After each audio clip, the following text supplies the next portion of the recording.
সংসারের কাজটা কি আদৌ কোনো কাজ? এটাকে তো কেউ কাজ বলে ধরেই না।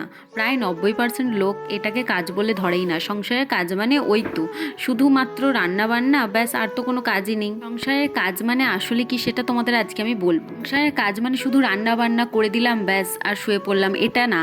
সংসারের কাজ মানে অনেকটা দায়িত্ব। পৃথিবীতে সবথেকে যদি কঠিন কাজ কিছু হয় তাহলে সেটা কি জানো? সেটা হচ্ছে বাচ্চা সামলানো, একটা বাচ্চাকে মানুষ করা একা হাতে। আর এটা কিন্তু এই সংসারের কাজের মধ্যেই পড়ে।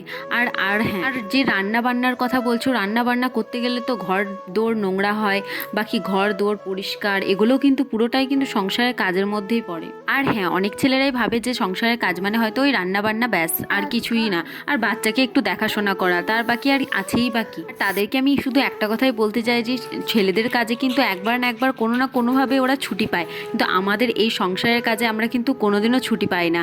প্রত্যেক দিন আমাদেরকে 365 দিনই কিন্তু কাজ করে যেতে হয়। ধরেই নিলাম যে কোনো না কোনো দিন হয়তো আমরা ছুটি পেলামও 2-3 দিনের জন্য, কিন্তু তখনও কিন্তু আমাদের পুরোপুরিভাবে ছুটি থাকে না। বাচ্চাকে খাওয়ানো, স্নান করানো, তার পুরো দায়িত্বই কিন্তু পুরো মায়ের ওপরেই থাকে। কাজেই এই কাজকে কেউ ছোট করে দেখো না। সংসারের কাজটা কিন্তু একটা অনেক বড় দায়িত্ব, অনেক বড় একটা কাজ, আর অনেক ধৈর্যশীল একটা কাজ। আর হ্যাঁ, বাইরে কাজ করলে কিন্তু তার একটা পারিশ্রমিক বা বেতন সবাই পায়, কিন্তু আমাদের এই ঘরের কাজের মূল্য অনেকজনই বুঝতে পারে না। আমরা কিন্তু কোনো টাকা বা বেতন পাই না। সবশেষে আমি একটাই কথা বলবো যে এইটা মানে আমি আমার জীবন সম্পর্কে ধারণা করে যে বললাম সেটা কিন্তু না। আমি এটা বললাম যে অনেক সংসারে এরকম হয়, তো সেজন্যই কিন্তু এই কথাগুলো আমার বলা।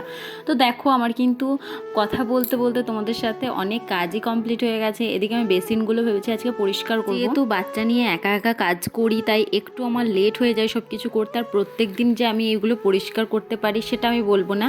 আমি কিন্তু সপ্তাহে একদিন করে এগুলো পরিষ্কার করি। আর এখন যেহেতু বাচ্চা আছে, তো তার খেয়াল তো পুরোটাই আমার ওপর, তো সেজন্য কিন্তু আমি প্রত্যেক দিন করে করতে পারি না। এছাড়াও আমি এগুলো কখন করছি জানো? এগুলো কিন্তু আমি রাত্রে করছি। ভাবলাম যে দিনের মধ্যে তো আমার টাইমই হয় না সেরকম, রান্না কাজ বাজ এইসব সামলাতেই টাইম চলে যায়। সেই মতো কিন্তু আমি এগুলো দিনের করতে সময় একদমই পাই না, তো সেজন্য আমি রাত্রে করছি। আর একটা কথা না বললেই নয়, ছোট থেকেই না আমি অনেক ছোট থেকে ঘর গোছাতে প্রচণ্ড পছন্দ করি। গুছিয়ে সাজিয়ে রাখতে আমার খুব ভালো লাগে। সময়ের অভাবে এখন এগুলো একদমই হয়ে ওঠে না। তাছাড়াও এটা তো আমাদের ঘর না, এগুলো হচ্ছে ভাড়া বাড়ি, তো সেজন্য এটা সাজিয়ে বা গুছিয়ে অতটাও কি হবে, শুধুমাত্র পরিষ্কার পরিচ্ছন্ন থাকার জন্য যতটুকু দরকার আমি ঠিক ততটুকুই করি, বেশি আমি কিছুই করি না। বাচ্চা হওয়ার আগে যে কাজগুলো আমার হয়তো 10 মিনিট বা 20 মিনিট লাগতো করতে, এখন সেগুলো 1 ঘন্টার ওপর লেগে যায়।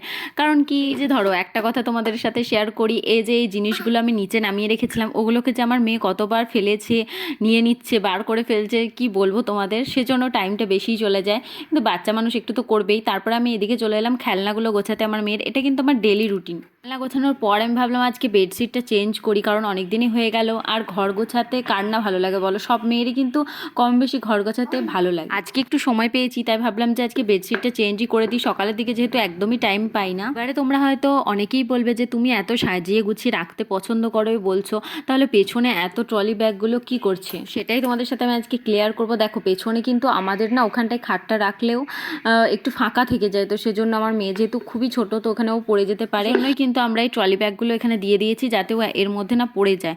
আচ্ছা, এবার আমি বলি যে এই দুটো খাট একসাথে কিসের জন্য লাগিয়েছি আমরা। প্রথমত এই খাটটা তোমরা দেখেই বুঝতে পারছো যে অনেকটাই ছোট। পাশে আমরা একটা চৌকি এর সাথে লাগিয়েছি। এই খাটে 3 জনের অনেকটাই অসুবিধা হবে, আর বাচ্চারা জানো তো অনেকটাই জায়গা মানে লাগে বাচ্চা থাকলে। বুঝতেই পারছো, ছোট যেহেতু বাচ্চা, একটু বড় জায়গা না হলে একদমই অসুবিধা হয়, পড়ে যাওয়ার চান্স অনেকটাই বেশি। তো সেজন্যই কিন্তু দুটো একসাথে আমরা সেট করে লাগিয়েছি। এই বেডশিটটা না আমি অনেক শখ করে কিনেছিলাম জানো, বিয়ের প্রায় 5-6 মাস পরে হবে। এটা আমি মিশো থেকে কিনেছিলাম, কারণ নীল রঙটা আমার প্রচণ্ড পছন্দের, তো সেজন্য কিন্তু আমি নীল কালারের বেডশিট কিনেছিলাম। আর রিসেন্ট আমি আরেকটা বেডশিটও কিনেছি, ওটাও খুব সুন্দর, ওটা কিন্তু পিঙ্ক কালারের। এই বেডশিটটা না আমার এখন আর পাড়াই হয় না জানো বিছানার মধ্যে, কারণ আমার মেয়ে এখন খুবই ছোট, প্রচণ্ড এলোমেলো করে সব কিছু। তো এই বেডশিটটা কিন্তু একদমই পিওর কটনের না, একটু এলোমেলো হয়ে যায়, তো সেজন্য আমার সেরকম একটা ভালো লাগে না। পাতলা লাগলো তোমাদের আজকের ভিডিওটা। আজ তবে